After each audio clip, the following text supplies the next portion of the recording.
están? Bienvenidos a un nuevo capítulo de Puerto Rebelde, una iniciativa realizada por el Instituto de Ciencias y Humanidades Alberto Neumann de Valparaíso.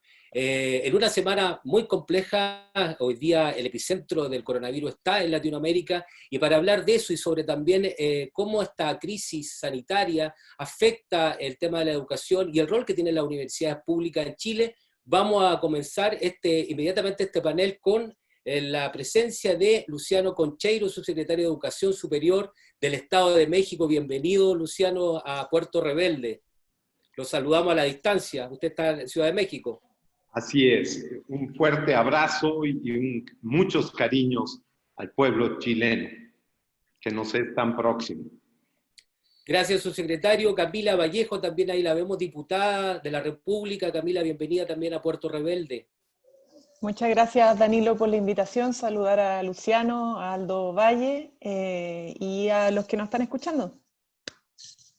Gracias, Camila. Y Aldo Valle, vicerrector del Consejo de Rectores y rector de la Universidad de Valparaíso. Aldo, bienvenido también a este programa. Muchas gracias, Danilo, por la invitación, y desde luego es un honor para mí recibir y participar, ser parte de un programa con Luciano y desde luego con la diputada Camila Vallejos. Bien, tenemos hartos temas hoy día que discutir, vamos a aprovechar el tiempo. Ya lo decíamos, estamos en una semana clave desde el punto de vista de la epidemia del coronavirus. El epicentro hoy día está en América, Estados Unidos ya se está acercando a las 100.000 muertes, el caso de Brasil también es muy dramático, con más de 2.000 muertos. Santiago sigue, la región metropolitana sigue con una cuarentena en 38 comunas. En Chile más de 3.000 casos diarios. La situación al parecer es bastante compleja y queríamos partir inmediatamente con Luciano para que nos cuente cuál es la situación de México. Sabemos también que están pasando por un momento muy complejo y que nos puedas contar además cuáles han sido las políticas públicas que han implementado para poder resolver de alguna manera esta pandemia. Sí, tengan todas y todos ustedes muy buenas tardes. La situación, tal cual lo dice Danilo, precisamente estamos en la cúspide de la pandemia. En el caso de México, la curva en este momento que logramos achatarla, que logramos, digamos, aplanarla, está llegando a su punto máximo, alrededor de los 400, 500 muertos diarios, cosa que nos tiene muy preocupados. Efectivamente ha sido enfrentada con toda una serie de políticas públicas también muy importantes. ¿En qué momento nos encontró la pandemia? México está pasando por una feliz y profunda transformación de nuestra nación. México está en lo que denominamos, nuestro presidente Andrés Manuel López Obrador ha venido subrayando la cuarta transformación del país, haciendo una alusión a las 3 primeras revoluciones. Este país se ha construido a golpe de transformaciones sociales, radicales, revolucionarias. Estamos hoy en esa transformación, nos encontró en un momento de grandes cambios en México, tanto del sistema con las políticas neoliberales, con la erradicación del neoliberalismo. Nos encontró también en una condición de cambios a nivel del Estado, eso es fundamental, ¿sí? Podríamos decir, sin exageración, de la extinción del viejo Estado neoliberal, autoritario, vertical, en la búsqueda de una horizontalización de nuestra acción política, de una creciente territorialidades para la acción política fundamental. En ese momento, cuando viene el coronavirus, en el caso de México, las primeras medidas logran retrasarlo un mes y una semana después de que aparecieron los primeros casos en Estados Unidos. Ustedes entenderán que con 3.200 kilómetros de frontera con Estados Unidos, la relación es inmediata. Entonces, en lograr alargar que nuestro primer caso llegó un mes y una semana después, nos dio un tiempo fundamental para realizar la principal acción en términos sanitarios, que fue la recuperación de los hospitales, terminar desde el mes de enero, cuando se tuvieron las primeras noticias, terminar 70 hospitales que al lado de otros 230 más había dejado parado el neoliberalismo en su esfuerzo por la privatización de la salud.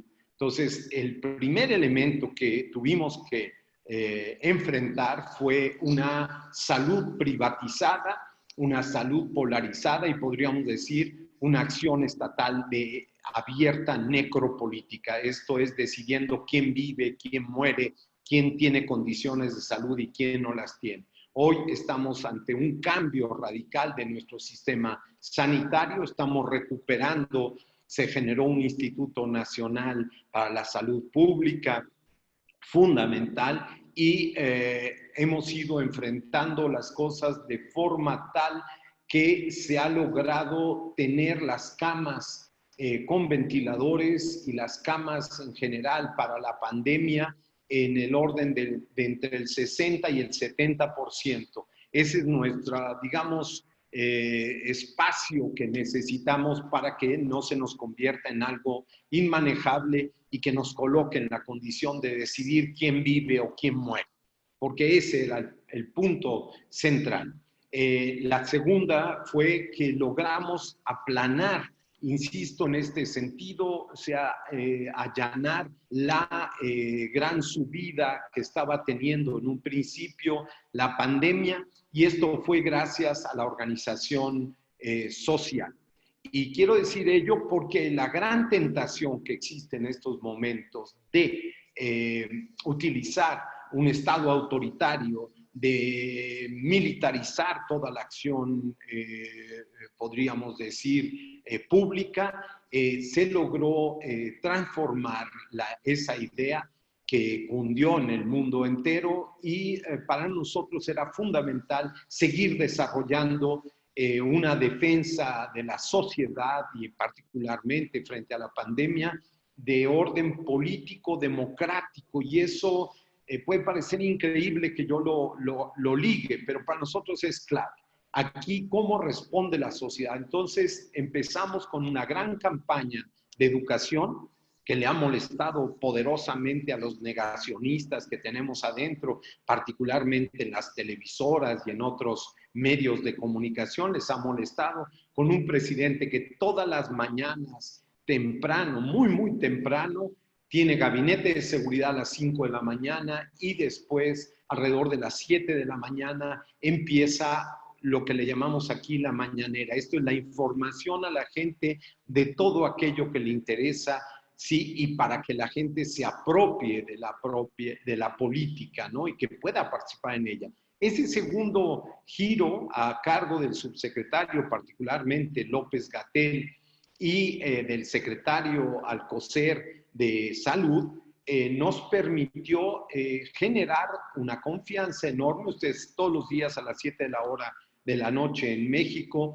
pueden conectarse y verán toda una gran explicación, una gran escuela de masas a través de la información con distintos actores, sujetos, sindicatos de enfermeras, etcétera, discutiendo y hablando de cómo hay que enfrentar la pandemia. Yo quisiera no abusar de la palabra, cerrar con ese punto en esta primera pregunta. Esta fue la gran condición. La segunda y tercera, la mencionaré más adelante, fue el gran papel que ha jugado la Secretaría de Educación Pública en su conjunto. Hay que decir, 1/3 de los 126 millones de habitantes que tiene México están en la educación.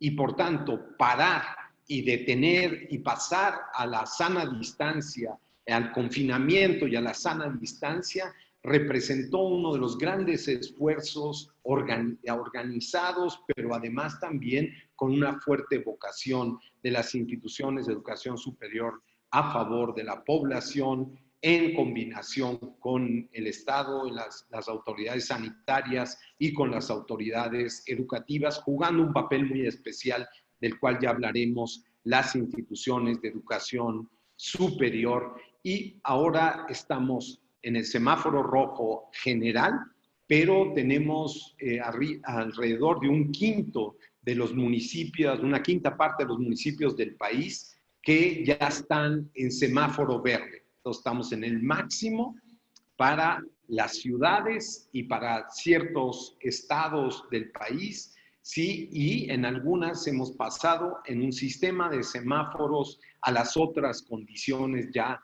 de relevamiento, podríamos decir, de las condiciones de confinamiento total, y eso empezamos a reanimar. Entonces estamos en otro ritmo, por desgracia, para ustedes viene lo peor más adelante, ¿no? Entonces, nosotros hemos insistido mucho en cuáles son las medidas para llegar a lo peor, y lo peor será la terrible crisis económica que vamos a tener que enfrentar, y para lo cual ya se anunciaron todas las medidas. Las medidas son absoluta y completamente antineoliberales. Esto es, no vamos a rescatar a los bancos, no vamos a rescatar a los ricos como en 2008, 2009 a nivel mundial. Aquí en México todo el esfuerzo económico, todas las finanzas públicas vendrán destinadas a la economía popular, a la economía social y solidaria. Vamos en ese esfuerzo poderosísimo de reconstrucción de nuestro mercado interno. Gracias. Gracias, Luciano, por ese panorama mexicano de lo que está sucediendo en México. Y bueno, tú lo señalabas, más de 120 millones. Cuando uno ve la cifra, desde el punto de vista de la cantidad de muertes, por ejemplo, con México en comparación con Chile, proporcionalmente son cifras muy similares, pese a que Chile todavía no entra precisamente a ese pic. Y sin embargo, para preguntarle a la Camila esto de ahí en México el esfuerzo está en fortalecer la salud pública como un elemento prioritario, pero además valorar y rescatar la organización y la organización de los territorios, de la misma comunidad. En Chile la situación es bastante distinta. La comunidad hoy día está movilizándose porque exige mejores políticas públicas para resolver esta crisis. Entonces, preguntarte, Camila, ¿cómo tú has visto las medidas del gobierno a propósito de que en algún minuto planteó la nueva normalidad, planteó también el retorno seguro, esta crisis que la estamos pagando los trabajadores, donde sentimos que desde el punto de vista del Estado todavía no hace un ejercicio completo, coloca todas las fichas para poder resolver de mejor manera esta crisis? ¿Cuál es la mirada y la evaluación después de, ya vamos a cumplir 3 meses del primer caso en Chile? El 3 de marzo fue el primer caso en nuestro país.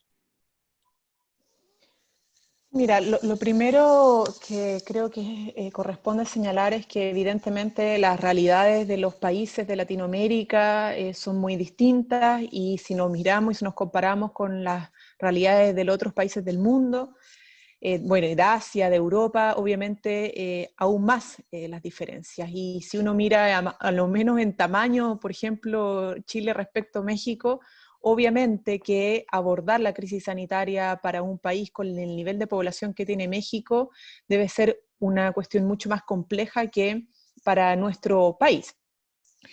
Yo creo que, a ver, a mí me parece que el gobierno, de alguna otra manera, con esto no quiero leer ni intenciones ni nada, ni hacer prejuicios al respecto, pero lo que hemos visto, la gran mayoría de la oposición y de los distintos actores de la comunidad organizada, tanto del mundo científico como del mundo social, es que al parecer el gobierno va un poco atrás del virus.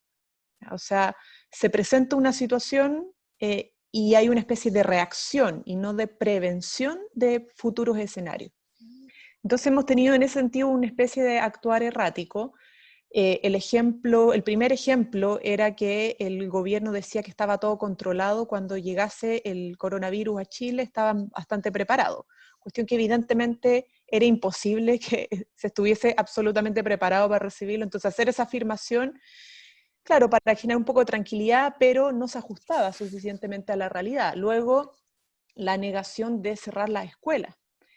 En primer lugar, el gobierno dijo que no era necesario cerrar las escuelas, ¿no? Y rechazaba esa medida que se planteaba desde los municipios, alcaldes, alcaldesas y desde la comunidad educativa, de la necesidad de que las escuelas cerraran, que los niños se fueran a las casas, porque se podían constituir como focos de propagación del virus.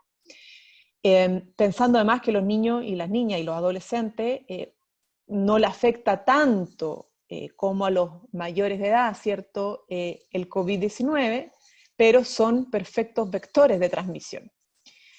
Y bueno, hubo un rechazo, luego se aceptó por la presión de la comunidad y se procedió a cerrar las escuelas, que fue bastante positivo el cierre de las escuelas. Eso evitó de alguna manera que, o más bien retrasó el hecho de que la curva empezara a crecer.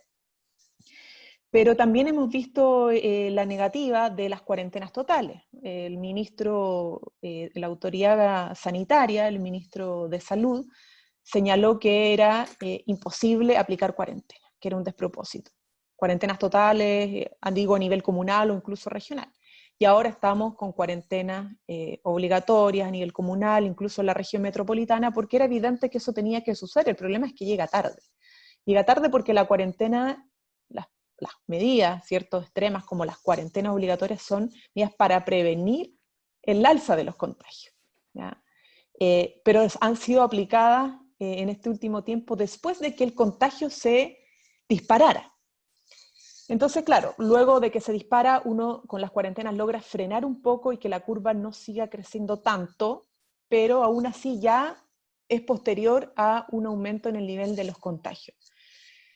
Y la nueva normalidad, que yo creo que el gobierno acusó recibo respecto a ese error, porque después de que se dijera que teníamos que entrar en una nueva normalidad, antes de que empezáramos el pic de los contagios, esto generó una reacción también de la comunidad científica, los mismos actores, el Colegio Médico, por ejemplo, que está en la mesa COVID-19, y los distintos epidemiólogos, donde señalaban que no era lo mejor instruir, por ejemplo, a los funcionarios públicos y funcionarias públicas a retomar el trabajo presencial más allá de los turnos éticos que se seguían realizando presencialmente. O sea, aquí en Chile el trabajo del sector público se dividió en dos modalidades, el trabajo telemático y el trabajo presencial para aquellos sectores esenciales donde no podían dejar sus puestos de trabajo para atender ciertos requerimientos de la comunidad en lo que es la administración pública.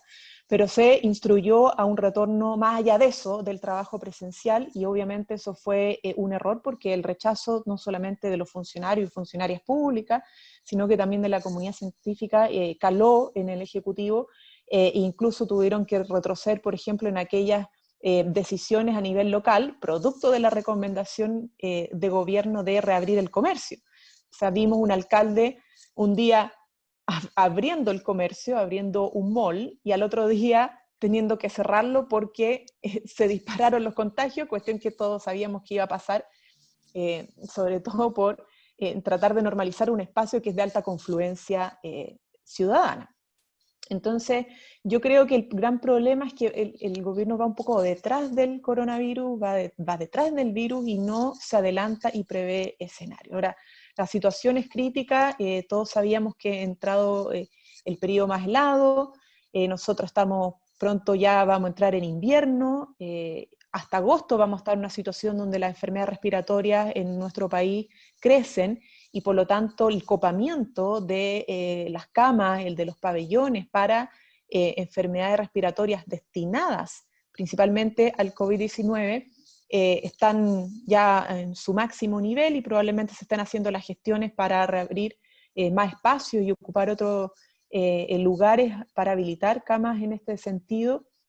Es algo que evidencia que estamos en una situación de copamiento del sistema y saturación del sistema hospitalario más allá de las capacidades que tiene el sistema público chileno. Y eso obviamente es una preocupación porque no solamente es un riesgo para los pacientes infectados con COVID-19, sino que para todos aquellos pacientes que en una situación normal se podían atender en el sector público y hoy día probablemente no estén en la prioridad, porque la prioridad es frenar esta crisis sanitaria respecto al COVID-19. Entonces la preocupación es grande y al menos lo que hemos tratado de hacer es que las propuestas que se levantan de la comunidad, del Parlamento, sean recogidas, abordemos esto con perspectiva social, económica, priorizando a las familias trabajadoras, priorizando su salud, su estabilidad, porque la capacidad del Estado en ir en apoyo a la familia en materia económica para que realmente se queden en la casa todavía es importante y no se han hecho los esfuerzos suficientes para ocupar todas las herramientas del Estado y los recursos que tiene el Estado para atender a esas familias. E incluso, es más, podríamos pensar en políticas redistributivas donde los más ricos, los que concentran la mayor cantidad de la riqueza en nuestro país, realmente puedan poner de su parte a través de un aumento en la carga impositiva y con eso el Estado sumar más recursos en las arcas fiscales para poder ir en apoyo a esta familia. Nosotros hemos hecho una propuesta en ese sentido, y con esto termino, del impuesto a los súper ricos, con un 2,5% de impuesto al patrimonio de los súper ricos, al 0,1% más rico. La capacidad de recaudación del Estado aumentaría en 6.000 millones de dólares, sin contar los fondos soberanos de estabilización económica, sin contar la capacidad de endeudamiento del Estado. O sea, con esos recursos, con ese ingreso, mayor flujo para el Estado, podríamos obviamente triplicar el aporte que hoy día se está haciendo de ingreso básico de emergencia para las familias, que a todas luces es insuficiente. Sí, un poco lo decía Camila, para preguntarle a rectores, en los escenarios Santiago, la región metropolitana determinó una cuarentena tardía. Usted, junto al Colegio Médico acá en Valparaíso, la Universidad de Valparaíso es una de las principales universidades formadoras en el ámbito de la medicina y de la salud, en un sistema también muy precario de salud en la región, el sistema público muy precario. Ya está a un punto del colapso, murió hace una semana la primera trabajadora de la salud en el Hospital Carlos Van Buren. Entonces, el rector Valle, junto al Colegio Médico, interpusieron un recurso de protección para solicitar la cuarentena total en la región de Valparaíso. Rector, preguntarle primero cuál es su diagnóstico, cómo usted mira lo que está sucediendo en Chile y en el mundo, y preguntarle también por este recurso que pretende la cuarentena obligatoria en la región de Valparaíso. Bueno, yo quisiera hacer, antes de intervenir acerca de lo que tú me preguntas, una aclaración. Yo a partir de este mes ya no ocupo el cargo de vicepresidente del Consejo de Rectores. Estuve allí cumpliendo 5 años esa tarea, y por razón de la institucionalidad del Consejo de Rectores de las universidades chilenas, se produjo en la última sesión plenaria un cambio en el comité ejecutivo, de modo que ya no tengo esa condición. Hago esta aclaración porque desde luego uno no puede mantener un cargo cuando ya lo ha dejado y no aclararlo si se lo atribuyen. Es que fue hace muy poco, entonces no es una información que está actualizada. No más que por eso. Y luego, efectivamente, al inicio de esta pandemia ya declarada en Chile, con el presidente del Colegio Médico Regional de Valparaíso, interpusimos un recurso de protección ante la ilustre Corte de Apelaciones de Valparaíso. Ese recurso fue declarado inadmisible, lamentablemente, y está hoy día en la Corte Suprema para fallarse precisamente el juicio de inadmisibilidad que tuvo la Corte de Apelaciones de Valparaíso, pero lo hicimos precisamente porque advertimos desde el inicio que había reticencia en el sentido de establecer restricciones sanitarias, en todo caso, decimos nosotros, necesarias, porque estas restricciones, cuando llegan tarde, la verdad es que pierden en muchos casos su utilidad, y el efecto que tienen es mucho menor, cualitativamente y cuantitativamente, mucho menor que si se anticipan a la propagación en un determinado territorio. Lamentablemente, esa no ha sido la conducta del gobierno y se ha persistido más bien en demorar hasta el límite, me parece a mí peligrosamente hasta el límite, porque hoy día mismo estamos padeciendo ya una saturación en la principal ciudad del país de las capacidades que tenemos en los centros hospitalarios.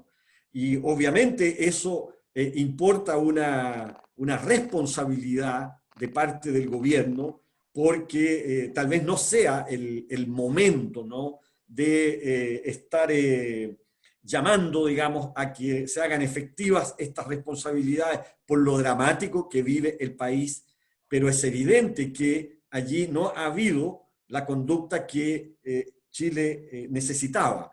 Y luego, a mí me parece que también el gobierno ha dejado ver, ¿no?, a mi juicio, una conducta inadecuada. En materia de educación fue muy claro, ¿no? La diputada Camila Vallejo lo decía respecto del sistema escolar, pero yo soy testigo directo. En el caso, digamos, de la educación superior, el gobierno no quería que las universidades suspendieran la docencia presencial, porque aquí, afortunadamente, ¿no?, la autonomía administrativa y la autonomía académica vino en favor de las universidades, pero también me parece a mí del tino, de la responsabilidad, de la solidaridad con el país, porque las universidades, independientemente del juicio del gobierno, todas avanzamos para que, en definitiva, a partir del día 16 de marzo no hubiese docencia presencial.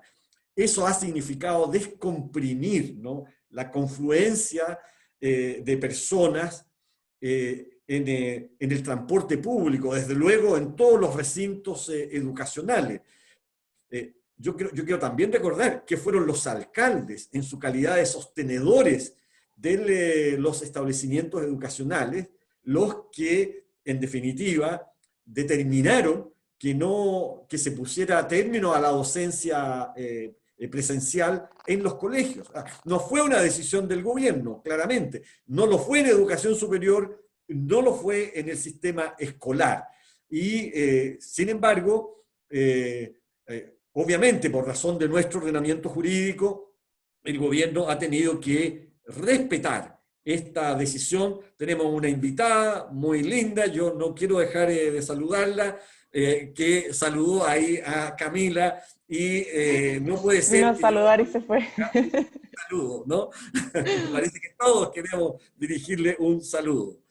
Forma parte, en fin, también de las nuevas comunicaciones, de las nuevas relaciones que debemos tener las personas. No puede ser que una niña tan linda se presente ahí y yo siga hablando como si eso no hubiese ocurrido. Bueno, perdonen esta digresión, pero era un saludo que yo necesitaba hacer. Yo quisiera decir que desde ese punto de vista, ¿no?, hay aquí algo evidente, ¿no? El sistema social que tiene nuestro país, pero que tiene también, creo yo, Latinoamérica, va una vez más a dejar al descubierto que no podemos continuar, ¿no?, haciendo lo mismo en materias económicas, sociales e institucionales. Que aquí habrá también, ¿no?, además de esta pandemia, que no se le puede atribuir a nadie por alguna responsabilidad política, pero la capacidad de respuesta que tengan los países va a dejar en evidencia, a mi juicio, otra vez el fracaso de un sistema social, de un modelo de desarrollo que hace que, ciertamente, los pobres, los sectores más vulnerables, terminen padeciendo mucho más dolor, mucho más exclusión y sacrificando finalmente vidas, esfuerzos, anhelos, porque en definitiva también los países no cuentan con las capacidades, no cuentan con los recursos para atender con prontitud, con la oportunidad, con la urgencia que se necesita. En ese sentido, yo también creo, digamos, de que Chile es un país que está haciendo un esfuerzo fiscal todavía claramente insuficiente, en circunstancias que este es un país que puede hacer un esfuerzo fiscal mayor, atendido desde luego sus ahorros, su deuda pública, ¿no?, muy por debajo comparativamente, lo que permitiría de todas maneras hacer un mayor esfuerzo. Entonces creo yo que la conversación también debe finalmente, ¿no?, orientarse en el sentido de cómo hacemos, por ejemplo, las universidades para que seamos instituciones con proyectos intelectuales y culturales para la emancipación, para la inclusión, para que, en definitiva, avancemos, ¿no?, a sociedades más democráticas, hacia estados más democráticos, y eso creo yo que deberá ser tarea también de que en estos espacios, ¿no?, todos volvamos a insistir.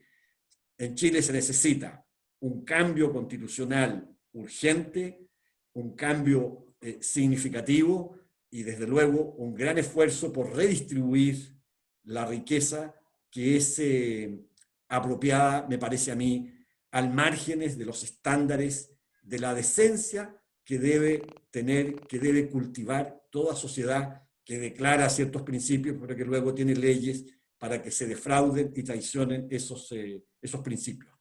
No quiero tomarme más tiempo con la palabra.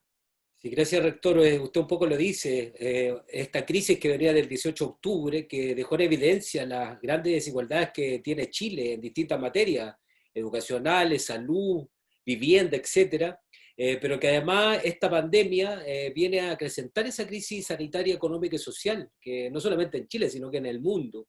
Luciano, me gustaría que entráramos de lleno al tema de la educación superior ahora, porque la pandemia, ha afectado la formación de millones de jóvenes en el mundo. Ya lo decía el rector, hoy día las clases son de manera virtual, cambiando las formas, los métodos pedagógicos, perturbando también los procesos de investigación, dificultando la transferencia de conocimientos en forma presencial. ¿De qué manera pueden enfrentar los pueblos latinoamericanos el desafío de estas brechas tecnológicas que se nos han impuesto desde la matriz neoliberal? Y creo que es fundamental esta pregunta porque en términos generales lo que podemos decir es que la pandemia vino a ahondar la desigualdad en nuestro continente. O sea, la pandemia mostró el tipo, digamos, de fundamentación sobre la cual se construyó el neoliberalismo, que es los que tienen acceso a los recursos, los que tienen acceso a la salud, los que tienen... Yo te daría dos datos brutales con respecto a la gente que tiene acceso, según la encuesta ingreso-gasto de 2015, en México teníamos alrededor de un 60% de los jóvenes, los 3 primeros deciles, que no tenían acceso ni a computadora ni a internet. 60% de los estudiantes a nivel universitario. Hoy estamos en un orden más o menos similar, 55% para el primer decil, 41% para el segundo decil y 37% para el tercer decil. Esto es, los más pobres, entre los pobres, no tienen acceso en este momento, sí, y estoy hablando de los hogares con universitarios.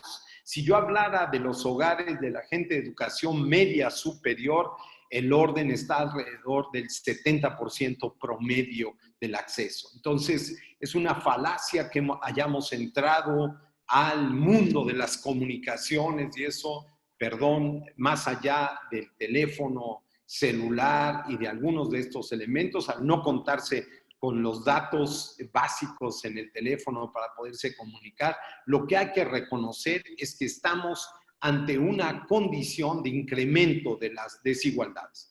El primer punto para nosotros como política es tenemos que lograr hacia la mitad de nuestro gobierno, que es de 6 años, llevamos 1, dentro de 2 años nosotros debemos de lograr acceso total a Internet en todo el país para toda la población. Bueno, para eso se creó una empresa pública. Para nosotros es un problema central de la democracia, de todo ello. Y lo hemos ido enfrentando, sin embargo, con ciertos elementos paliativos que tienen que ver con lo que es la universidad, digamos, a distancia, donde puedes cargar datos y condiciones para poder desarrollarte sí, en un café internet o en otras condiciones así. Lo que podemos decir es que hasta ahora son medidas paliativas. Algunas instituciones, precisamente desde sus presupuestos, sobre todo en México, para que se entienda la proporción, 2/3 partes de la educación universitaria es impartida en las universidades públicas, en las instituciones de educación públicas, ¿sí? Y 1/3 parte en términos de la educación, digamos, a nivel de las licenciaturas, de las ingenierías, es impartida por el sector privado. O sea, aquí el proceso de privatización abarcó hasta la 1/3 parte, podríamos decir, de los jóvenes, de las y los jóvenes que tienen acceso a la educación.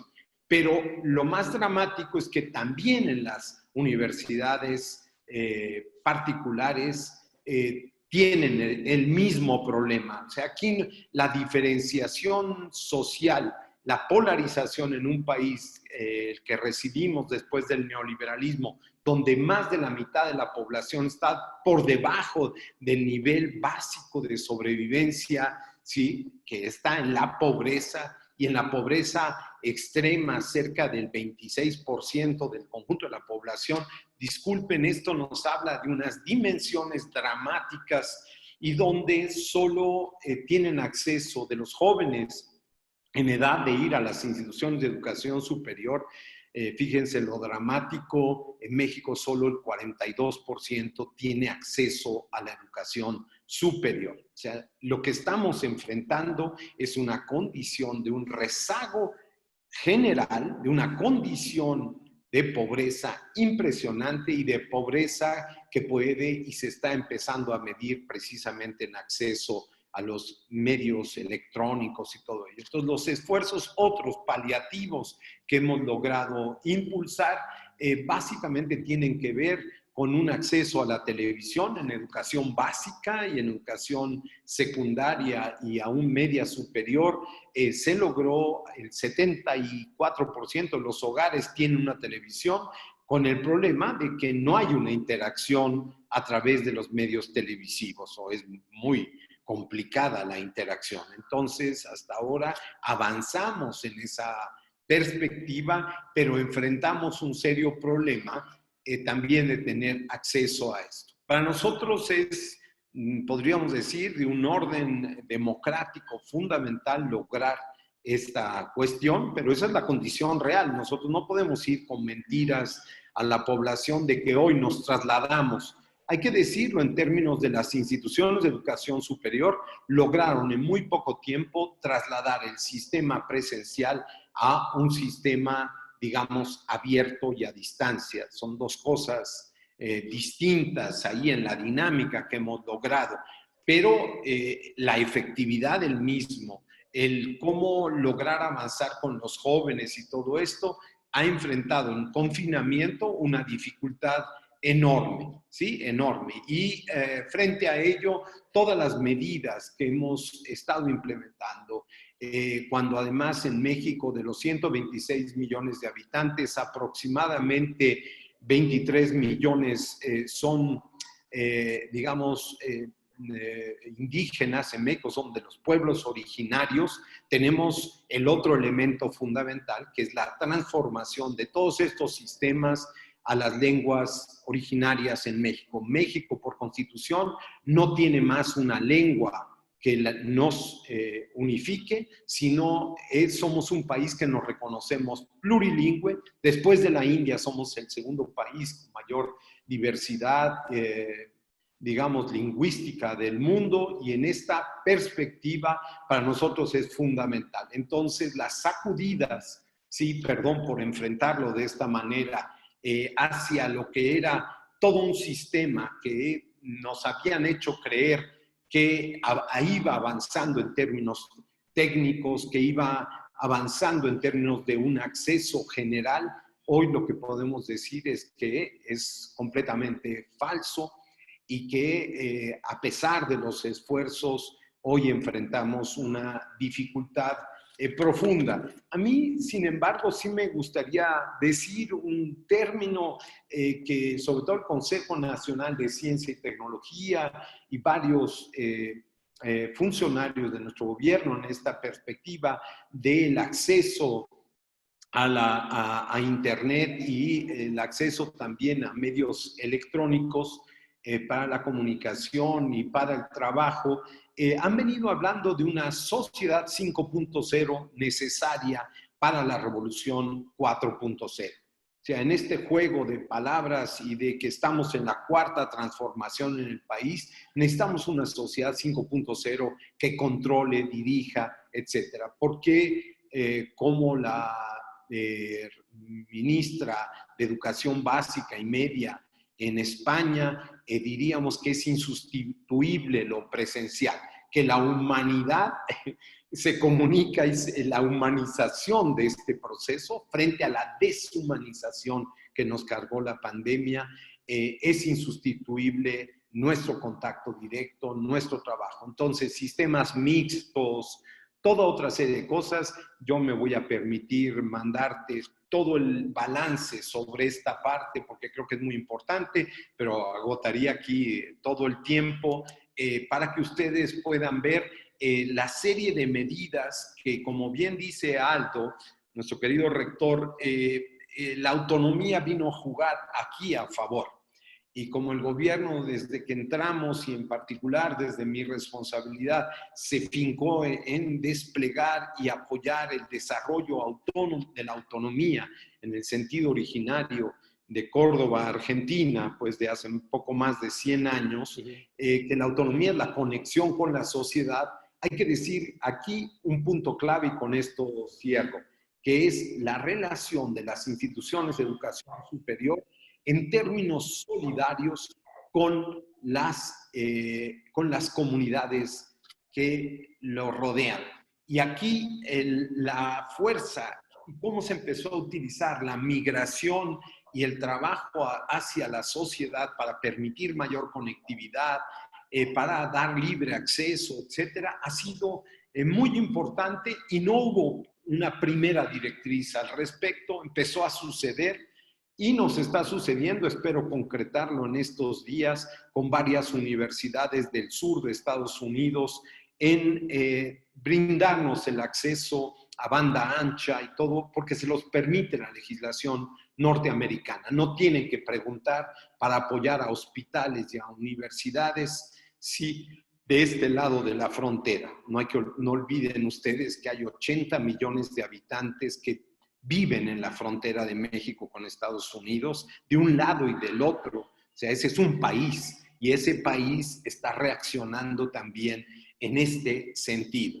Y la relación que podemos tener hacia conectividad total, creo que va a ser uno de los esfuerzos por democratizar, sin creer que esto viene a sustituir todos los procesos pedagógicos, toda una relación, pero sí nos obliga a nuevas formas de comunicación. Es evidente ahorita en la interacción que tenemos que este es un medio, digamos, de comunicación central, pero que a la vez, bueno, requeriría para un buen debate hasta de ver los gestos que está haciendo Camila, que se los alcanzo a ver más o menos, pero darnos la continuidad en la proximidad para poder trabajar desde otro orden. Por ahí lo quisiera yo plantear así, o sea, con sus claroscuros y no dejarnos impactar de que ya estamos en esta era, pues estarán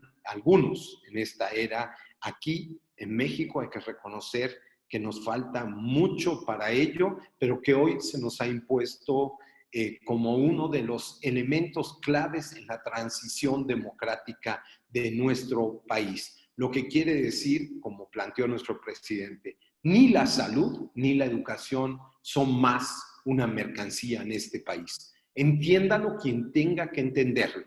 No son más una mercancía. Por tanto, se sustraen al mercado.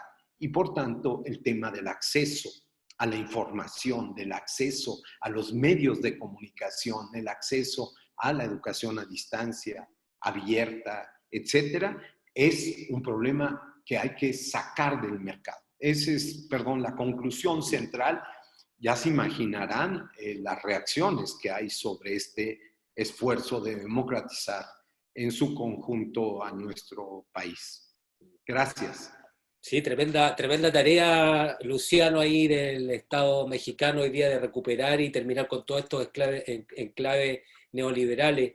Qué distinta es la situación nuestra, y ya voy a pasar a Camila, que también fue dirigente estudiantil, porque ustedes están avanzando precisamente en más autonomía, en potenciar la universidad, y en Chile las universidades tratan de sobrevivir.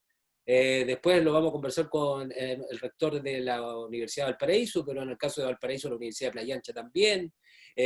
Sobreviven porque hoy día funcionan a través de voucher. Los recursos se entregan a los estudiantes, no se entregan a las instituciones. Entonces las universidades están haciendo un tremendo esfuerzo por sobrevivir.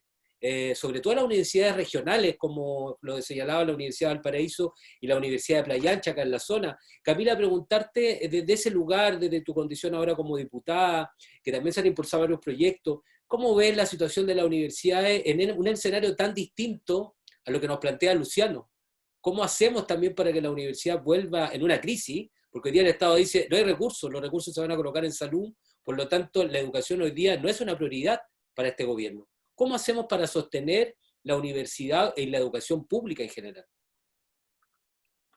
Bueno, como bien tú dices, Danilo, esto ha sido parte del debate intenso que hemos tenido en el Congreso Nacional, en esta mesa de educación que se conformó a partir de iniciativa parlamentaria, donde están rectores. Bueno, Aldo ha podido estar también en estas conversaciones, y con el Ministerio de Educación, porque tenemos una situación crítica, donde hay muchos padres y madres, o los mismos estudiantes que se pagaban su estudio, que hoy día no están en condiciones de pagarlo. O sea, esto independientemente de la discusión de fondo, incluso que hemos dado desde antes del 2011, incluso de hacer la educación un derecho y por lo tanto que se financie a través del Estado, a través de los impuestos, y no sea un voucher, ¿cierto? Que yo voy con mi, como decimos acá, mi marraqueta, con mi capacidad de pago, viendo dónde está la oferta que más se acomode a mi nivel socioeconómico. Más allá del debate de fondo de que nosotros hemos aspirado a la educación gratuita, hoy día los que están pagando, sea un porcentaje del arancel, porque tienen becas o están con crédito, o el porcentaje, el 100% del arancel, hoy día la situación económica de las familias, como se ha visto mermada de manera significativa, estamos hablando de gente que ha visto reducida su ingreso al 50%, o lisa y llanamente está cesante, sin ningún tipo de ingreso, porque antes trabajaban como independientes, hoy día no tienen cómo desarrollar su trabajo, no tienen ingreso, y por lo tanto, evidentemente que hay una incapacidad de pago real, que ya no es solamente del 40% más vulnerables, sino que de un porcentaje mayor, porque los que estaban en el 70%, el 80% de vulnerabilidad, hoy día pasaron rápidamente al 60-40%. Y el problema está en que cuando nosotros, por ejemplo, hemos propuesto en el Congreso suspender los pagos, que fue una medida de presión, con un proyecto de ley en el Congreso, dado que el gobierno no estaba generando apoyos concretos a las instituciones de educación superior, dijimos, proyecto de ley para suspender los pagos. Pero nosotros sabemos que la suspensión del pago, ¿qué significa si es que el Estado no mete recursos en las instituciones? Es que las instituciones de educación superior se desfinancian, porque actualmente las universidades, por ejemplo, el Estado, sobreviven y se mantienen en cuanto a su caja, ¿cierto? Y cómo pagar las remuneraciones y todos los costos asociados, que son permanentes, se financian con los aranceles. Entonces, aquí, si es que el Estado, a través del Poder Ejecutivo, del gobierno, no entiende que a las instituciones de educación superior hay que financiarlas directamente y no simplemente subvencionarlas o esperar que las familias trabajadoras las mantengan porque son imprescindibles para el desarrollo del país, entonces estamos en un escenario muy complejo. Mira, ni siquiera hay una apertura a reabrir el proceso de postulación a las ayudas estudiantiles, que es lo mínimo que se podría hacer. O sea, que aquellos que postularon en marzo a los beneficios, estando en una cierta situación socioeconómica, puedan volver a repostular, y aquellos que no postularon porque estaban en una mejor situación socioeconómica, también puedan hacerlo porque se vieron con mayores dificultades. Ni siquiera eso, ¿para qué hablar de aportes directos basales, permanentes a las instituciones de educación superior. La única reacción que ha habido cuando logramos aprobar una indicación para reabrir el proceso de postulación de las ayudas estudiantiles, hablaron de los costos. ¿Qué costo significaría esto para el Estado? Bueno, pero ese costo existe, y el problema es que ese costo actualmente lo están pagando las familias. Lo que nosotros estamos planteando es simplemente que en vez de pagar las familias trabajadoras, o que lo paguen los trabajadores de las instituciones de educación superior, sus académicos, funcionarios, lo pague el Estado. Y si tiene capacidad de financiarlo. Y es por lo que decía anteriormente. O sea, hoy día hay todavía posibilidades de que el Estado recurra a fondos, que son los fondos soberanos, o amplíe su capacidad de endeudamiento. Estamos todavía en una buena posición de endeudamiento como país. Y si no, bueno, apelemos a medidas de corrección a la desigualdad originaria a través de impuestos a la riqueza. Entonces, esto es súper importante porque además la crisis no sabemos cuánto va a durar. Esperemos que no sea más extensa que este año, pero puede ser más, incluso puede seguir el 2021, o principios del 2021. Y entonces, en algún momento el Estado va a tener que ir en apoyo a estas instituciones. ¿Qué va a pasar con todas aquellas personas y familias, estudiantes que no están siendo incapaces de poder conectarse a Internet a una clase online? Los profesores y profesoras que además también tienen dificultades, ¿ya? Porque no son solamente los estudiantes. No todos los académicos, no todos los profesores y profesoras tienen la capacitación adecuada porque no estaban acostumbrados a eso, a impartir clases online. Entonces, el nivel de transferencia tecnológica que se requiere, ¿ya?, para las instituciones de educación superior, pero también para los estudiantes, que si es que tienen un computador que compartir a veces con el hermano menor, la hermana menor, que también tiene clase, con la mamá, el papá que está teletrabajando, y además con problemas de Internet, hace insostenible que se puedan desarrollar el desarrollo académico y educacional que requiere el sistema de educación en general y particularmente el de educación superior. Entonces, para enfrentar eso, se van a requerir recursos, no solo para pagar los aranceles, sino que para todo el nuevo formato que tienen que aplicar las instituciones de educación superior en este periodo de crisis y que probablemente va a durar antes de la renormalización de la situación del país un tiempo bastante más extenso. Rector, a propósito de lo que plantea Camila, que claro, hay una discusión hoy día puntual. Estamos en una emergencia, las universidades están pasando por un problema muy grave, ya venían hace muchos años, obviamente, a propósito de estas políticas de autofinanciamiento que tienen las universidades. Pero la situación es más grave hoy día, porque de hecho ya hay universidades que están pensando en reducir los sueldos o simplemente porque bajaron las matrículas también. Preguntarle, rector, usted lo decía en su intervención anterior, es importante pensar en una nueva constitución que garantice, como lo hace México, como lo planteaba Luciano, que la educación y la salud, por ejemplo, sean considerados como un derecho y no como un negocio. Es un tremendo desafío, porque en un sistema neoliberal o un país neoliberal como el nuestro, es muy complejo. Usted lo debe ver cuando se reúne con otros rectores de universidades privadas. Aquí hay un tema importante también. La educación ha sido un negocio en el último tiempo. ¿Cómo se enfrenta y cómo se proyecta también a partir de lo que usted mismo señalaba, que es importante avanzar hacia un proceso constituyente que garantice la educación como un derecho? Bien, por las razones que daba precisamente la diputada Camila Vallejo, a mí me parece que es obvio que estamos ante una tensión estructural respecto del modelo de desarrollo que debe tener la sociedad y me parece a mí todos nuestros países en Latinoamérica, ¿no? Avanzar hacia sociedades más inclusivas, más democráticas, obviamente supone dejar atrás, ¿no?, desmantelar toda la construcción que se ha hecho para lo que no se declara así, pero en definitiva es lo que ha ocurrido, ¿no? Construir sociedades de mercado yo siempre recurro a una distinción. Los países pueden tener economías con relaciones de mercado, pero no sociedades de mercado. Y lamentablemente, ¿no?, hemos avanzado en nuestros países, y Chile creo yo muchísimo más que otros, en el sentido más bien de que todas las relaciones sociales deben responder a esa lógica de mercado.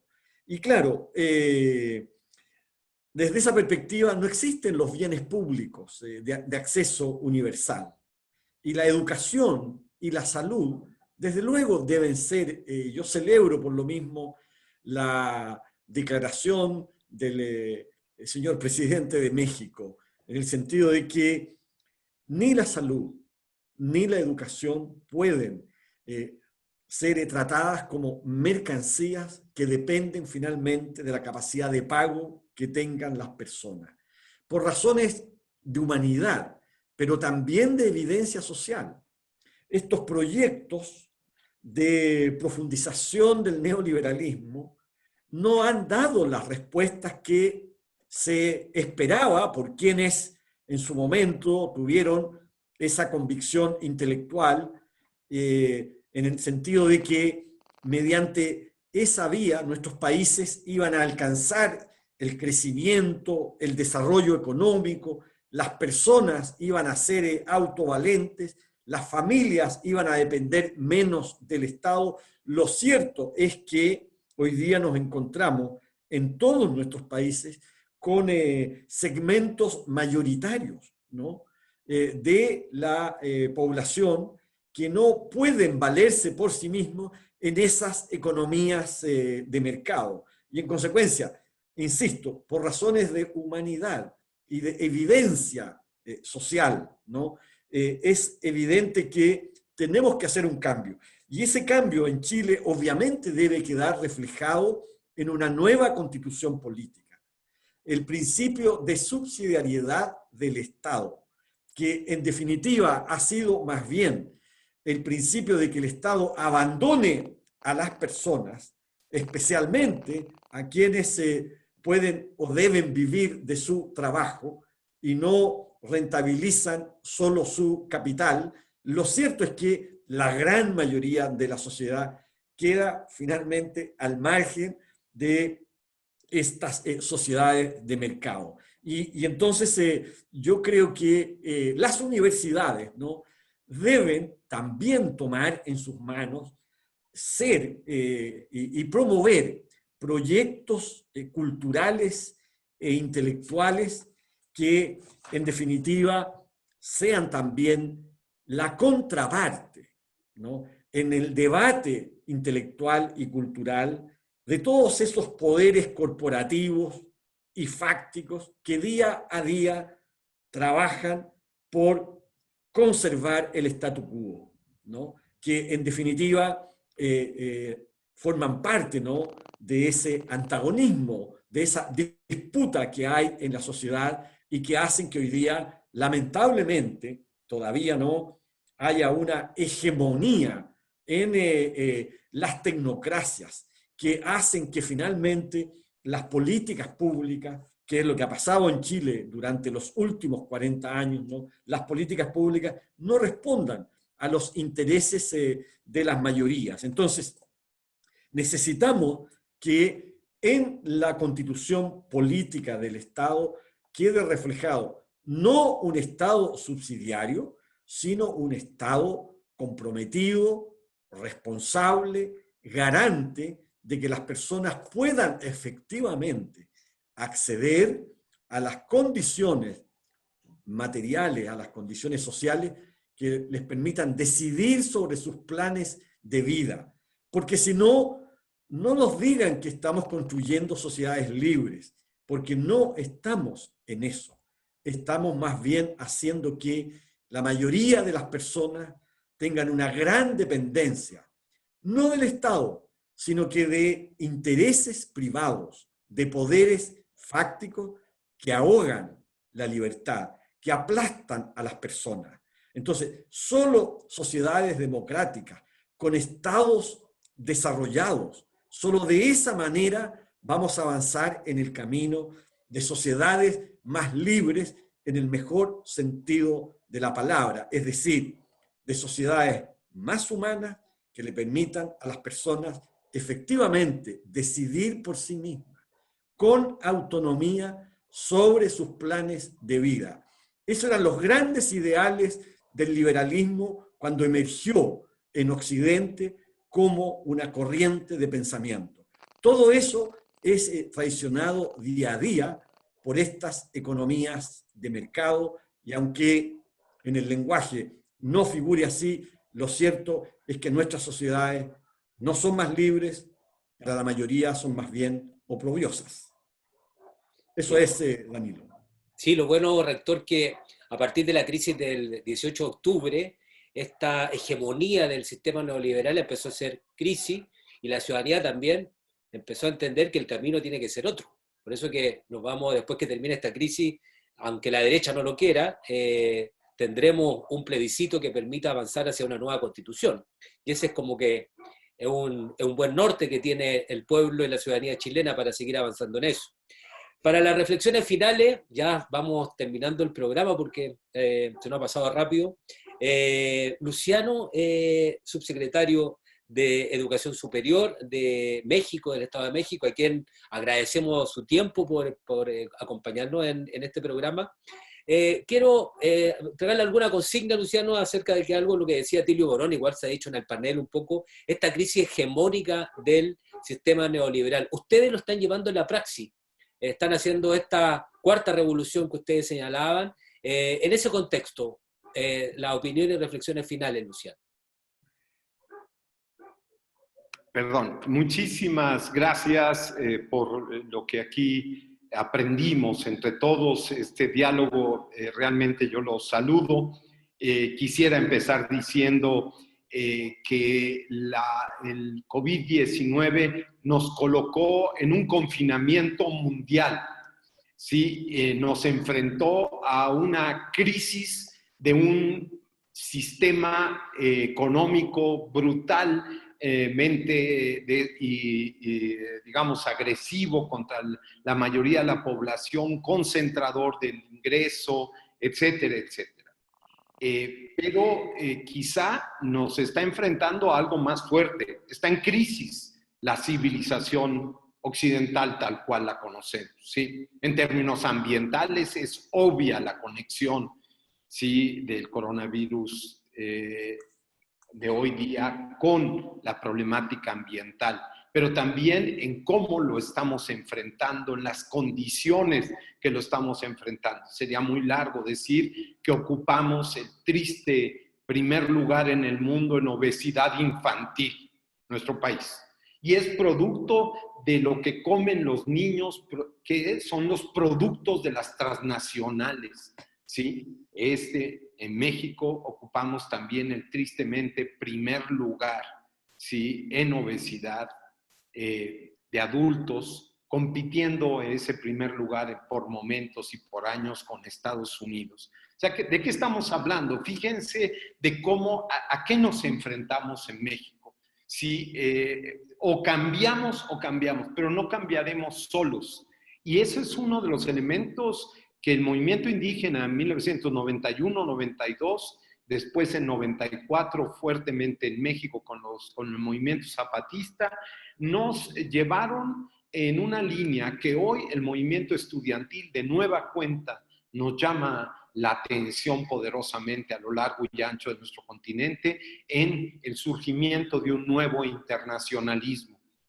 Perdónenme que lo introduzca, pero creo que es un elemento clave. La solidaridad o viene a nivel mundial o no tiene sentido este tipo de sociedad. El Estado es un Estado que promueve la reciprocidad. Atención, no estoy diciendo el asistencialismo, sino la reciprocidad social.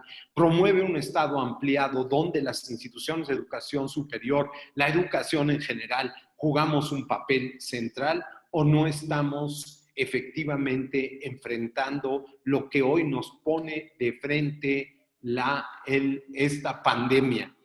Disculpen, es un problema político. Para nosotros, y lo digo para ir en consonancia, cambiamos hace unos meses el artículo 3º de nuestra Constitución para declarar el derecho a la educación como un derecho humano. Para, en cuanto a la educación superior, determinar la obligatoriedad de la educación superior en México y, por tanto, la gratuidad. Si no, es una, como decimos aquí, una vacilada, es un mal chiste, ¿no? Estar diciendo que tú tienes la obligatoriedad y no tienes la gratuidad. En términos generales, nosotros no damos una sola beca, ¿sí?, para las instituciones privadas. Aquí el modelo no fue el modelo Brasil. Aquí el modelo es todos los estudiantes de educación media superior, todos tienen beca, ¿sí? Y esa beca les permite mantenerse en ese nivel. Y en educación superior estamos por el orden del 20% de los estudiantes becados y de los más importantes, pero por poblaciones estamos avanzando, indígenas, mujeres. Aquí hay toda una condición de cómo nos proponemos transformar esta situación. Creemos entonces que el COVID-19, como le decimos mucho acá en México, debe de ser enfrentado precisamente con una acción estatal sobre la base, como nos dijo nuestro querido rector Aldo, del convencimiento y del tema de la educación. Aquí necesitamos, y lo planteamos así, nuestro presidente lo repite una y otra vez, necesitamos una revolución de las conciencias. Requerimos una justicia con paz. Requerimos entonces cambiar fuertemente el modelo económico, darle muerte, pero enterrarlo boca abajo al neoliberalismo. Vamos en ese sentido, pero vamos junto con todos ustedes. Yo no me puedo olvidar, y tuve la suerte en mi vida de conocer a Salvador Allende, tuve la suerte en mi vida también de haber acompañado la solidaridad fuertemente desde nuestro país cuando el golpe de Estado. No me puedo olvidar lo mucho que aprendimos de esa fuerza que tiene Chile y que hoy nos está mostrando precisamente de nueva cuenta el movimiento estudiantil. Creemos que sí, que hoy estamos confinados en nuestras casas, pero que los movimientos volverán, sí, en esas alamedas a tomar la calle, volverán de nueva cuenta a inspirarnos con toda esa solidaridad. Por eso nosotros fuimos muy claros con Bolivia, ¿sí?, arriesgando toda condición internacional. No estamos dispuestos a negociar nuestros principios y estamos en esa línea latinoamericanista en especial. Hay que decir que vamos a tener una reunión de rectores en México en el mes de octubre. Todo parece que no la vamos a cambiar, muy fuerte, para plantearnos una educación superior de solidaridad, una educación superior en la reciprocidad, en el intercambio de materiales. También vamos a sacar fuerza de flaqueza, como decimos los mexicanos.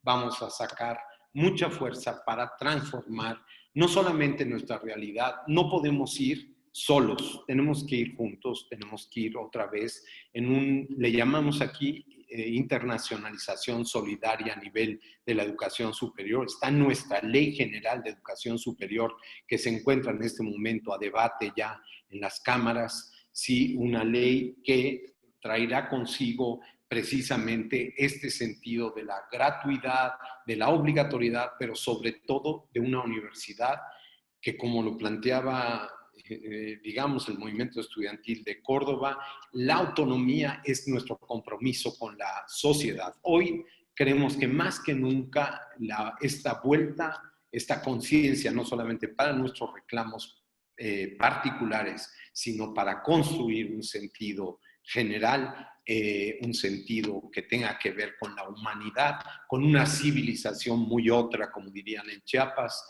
Creemos que es el momento de tener una muy otra vida, de construir un horizonte verdaderamente de un futuro posible, una utopía posible. Y en ello, una de nuestras inspiradoras, por supuesto, que es Camila, estar ante ella, realmente para mí es muy emocionante y se lo digo así sinceramente, es una fuerte inspiración para todos los jóvenes y los que ya no somos jóvenes también es una inspiración. Muchísimas gracias por esta invitación y ya saben, tienen aquí a un México suyo. Gracias, Luciano, por todas esas reflexiones y tremendos desafíos que tiene esta revolución, como ustedes lo han llamado. Camila, en tus palabras finales me gustaría preguntarte algo, porque ha sido un tema también en la semana relacionado con la acusación que presentó la derecha al Tribunal Constitucional para la destitución del diputado Hugo Gutiérrez. Pero antes de escuchar tus reflexiones en este momento final del programa, quiero invitarlos a revisar una pieza chiquitita audiovisual preparada por el abogado Luis Cuello. Vamos y regresamos.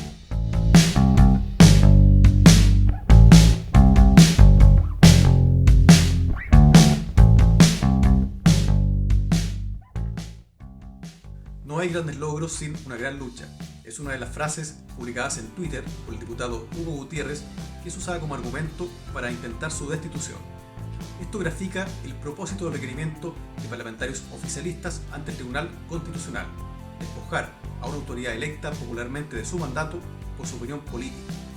Si alguien sostuvo que los enclaves autoritarios habían quedado erradicados de la Constitución de 1980, queda desmentido. El texto permite destituir a un parlamentario por incitar a la alteración del orden público, una causal vaga y abierta, apta para la persecución política. El Tribunal Constitucional, hoy señalado por acusaciones de corrupción, muestra su rostro más antidemocrático al abrir un juicio abiertamente infundado.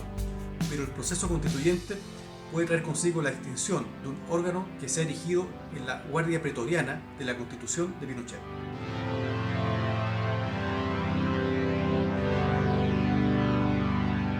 Bueno, ahí nos entregaba el abogado Luis Cuello algunos antecedentes de esta acusación al Tribunal Constitucional, que es muy grave porque además hablábamos de la crisis que está viviendo este país, pero una de las crisis también es una crisis institucional, de descrédito también de la política, y hoy día una derecha que pide la destitución de un diputado elegido democráticamente. Camila, ¿cómo ha enfrentado el Partido Comunista esta situación y cuál es la opinión que tú tienes sobre esta acusación que ha presentado la derecha al Tribunal Constitucional? Bueno, a ver, hay varios elementos. Primero quiero agradecer las palabras de Luciano y saludar a través suyo a todos los estudiantes y las estudiantes en México. Hemos tenido varios encuentros en distintas oportunidades y en distintas universidades. Y realmente los procesos de reforma y las luchas que han empujado principalmente los estudiantes, pero también rectores por la defensa de la educación pública, y su rol en el desarrollo de sociedades más justas e integrales ha sido realmente tremendo, un gran aprendizaje. Ahora, sobre el tema de nuestra institucionalidad, tenemos, bueno, hace muchos años, décadas ya, no solamente lo ha planteado el estallido social desde el 18 de octubre, sino que esto ha sido un debate de larga data respecto a las falencias y los serios problemas que genera para nuestra democracia la institucionalidad política que tenemos. Partiendo de la Constitución política heredada de la dictadura militar, es un conjunto de normas, quizá el paraguas jurídico más importante que orienta toda la legislación y todo el carácter que define al Estado subsidiario. Es el principal enclave autoritario que nos permite cambiar a fondo el modelo de desarrollo económico. O sea, tenemos una constitución que ampara, protege el modelo económico neoliberal impuesto a sangre y fuego en nuestro país, que yo tengo la certeza de que no hubiese sido posible introducirlo con el nivel de radicalidad que se introdujo en nuestro país, el modelo neoliberal, si no hubiese sido a través de las armas, de la tortura y de la política del shock. La Constitución es como el escudo protector del modelo de desarrollo neoliberal. Por eso es muy difícil que desde el Congreso se logren cambios profundos, por ejemplo, a la propiedad de los recursos naturales. ¿Qué pasa cada vez que del Parlamento se quiere establecer que el agua, por ejemplo, es un recurso natural que es de todos y todas las chilenas, que es un bien nacional de uso público? Bueno, la Constitución establece quórum altísimos que hacen casi imposible que en nuestro país el agua sea de todos y todas las chilenas. Pero además tenemos un Tribunal Constitucional que tiene un carácter específico donde preventivo. En el fondo, no es que revise la constitucionalidad de las leyes después de publicadas, implementadas, porque estarían alterando o vulnerando derechos fundamentales consagrados en la Constitución, sino que revisa, antes de que sean publicadas las leyes, aquellas normativas que democráticamente el Congreso a duras penas a veces logra sacar, por lo que decía anteriormente. Entonces tenemos un tribunal constitucional que, más que el problema de su existencia, es el carácter que tiene, ¿ya? Y además tiene la facultad de destituir parlamentarios y parlamentarias legítimamente y democráticamente electos y electas, cuando es un tribunal constitucional que ni siquiera es electo, sino que es designado y que tiene un carácter político e ideológico muy claro. De hecho, además, tiene problemas con la corrupción y la probidad, al menos lo que hemos visto hasta el momento, que hay ministros y ministras del Tribunal Constitucional acusados con querella, ¿cierto?, por prevaricación y cohecho, ¿ya? ¿Por qué causal? Por retrasar maliciosamente causas de derechos humanos. Incluso la misma presidenta del Tribunal Constitucional insinuó la existencia de un negocio en base al retraso de estas causas de derechos humanos. Y es ese Tribunal Constitucional, con esos ministros y ministras, los que hoy día supuestamente tienen el derecho de revisar una causa para destituir a un parlamentario. ¿Por qué razones? Porque a la derecha más reaccionaria no le gusta aquel parlamentaria, ni las expresiones que ha tenido en este último periodo. Entonces tenemos una suerte de persecución política que se ampara en un tribunal constitucional completamente ilegítimo y que además tiene acusaciones graves, como decía anteriormente, de cohecho y prevaricación, ni más ni menos que por entorpecer causas de derechos humanos.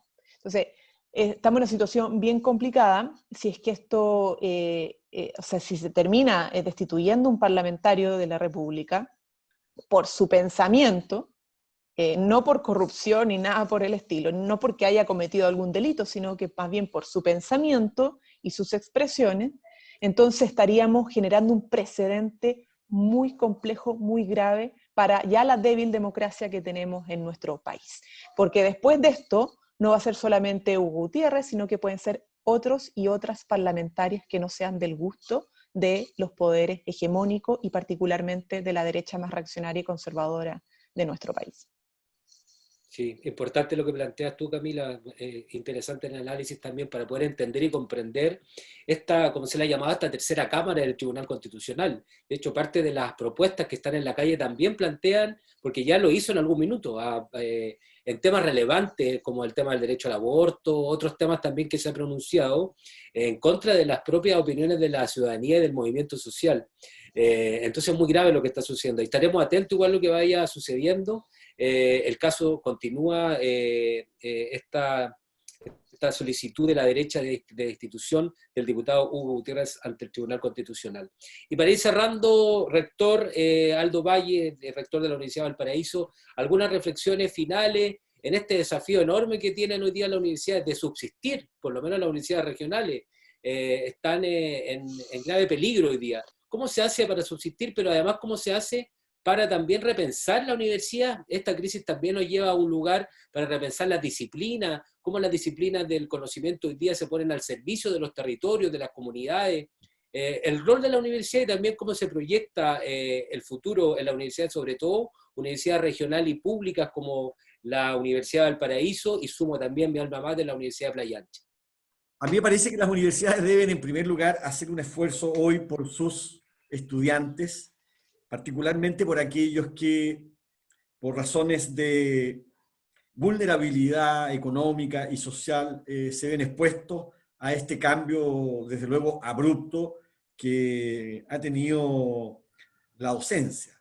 Y por eso que hemos asumido un compromiso para que ninguna y ningún estudiante se vea excluido por no tener, por ejemplo, conectividad, por no tener acceso a Internet, por no disponer de un equipo, de un tablet, de un computador, y todas estamos haciendo ese esfuerzo porque, desde luego, no se puede hablar de docencia remota si un porcentaje, aunque sea el menor número de estudiantes, se ve excluido por eso, y hemos asumido un compromiso público ante la sociedad chilena, a su vez, para que ningún estudiante se vea menoscabado en razón de no poder él o sus familias pagar aquella parte del arancel o los aranceles que no van a poder pagar por la situación económica que se está produciendo. Pero a mí me parece que las universidades tienen una tarea todavía pendiente, una tarea mayor. Las universidades, me parece a mí, no estamos, lo digo autocríticamente, ¿no?, cumpliendo una función muy importante para la democratización de nuestras sociedades. Y creo que las universidades tienen que poner un énfasis acelerado en la formación de las humanidades, en una educación para la ilustración, para cultivar, no solo para formar en unas competencias profesionales, en unas destrezas destinadas finalmente al mercado del trabajo. La educación no es solo para producir, no se educa a las personas solo para que formen parte de una cadena de valor o de una cadena productiva.